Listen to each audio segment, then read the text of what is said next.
Sebelum lampu listrik menerangi dunia, manusia hanya bergantung pada api. Obor, perapian, dan lampu minyak sudah lama dikenal. Tapi ada satu inovasi sederhana yang mampu memberi cahaya praktis, lilin. Jejak paling awal lilin bisa ditelusuri ke Mesir kuno, sekitar 3.000 tahun lalu. Saat itu, orang Mesir membuat obor dari alang-alang yang dicelupkan ke dalam lemak hewan cair. Fungsinya mirip lilin, meski tanpa sumbu yang stabil. Bangsa Romawi kemudian mengembangkan versi yang lebih mirip lilin modern. Mereka menggunakan lemak hewan atau minyak ikan paus dengan sumbu dari serat tanaman. Lilin ini dipakai di rumah, kuil, dan juga untuk menerangi jalan pada malam hari.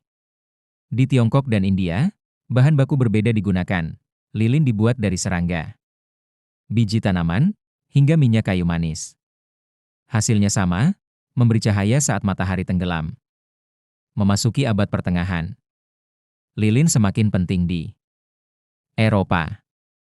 Gereja Katolik menggunakan lilin dalam upacara keagamaan, membuat permintaan lilin melonjak. Para pembuat lilin, disebut chandler, menjadi profesi khusus di kota-kota besar.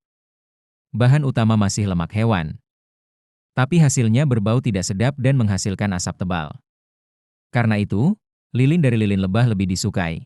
Warnanya cerah, nyalanya lebih bersih, dan hampir tanpa bau.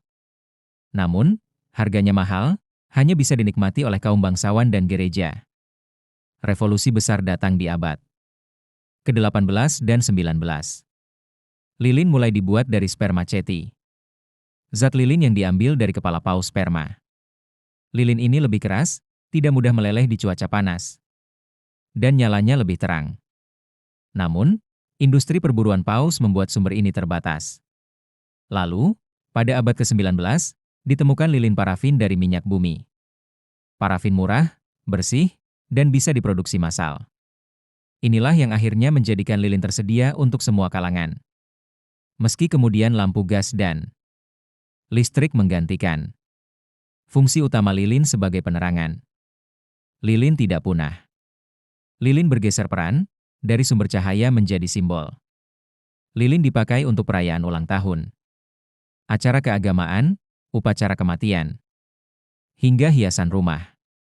Industri modern menambahkan aroma wangi, warna beragam, bahkan bentuk dekoratif yang indah.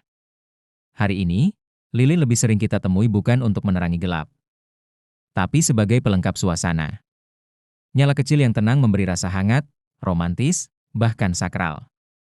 Dari obor alang-alang Mesir hingga lilin aromaterapi modern. Perjalanan panjang.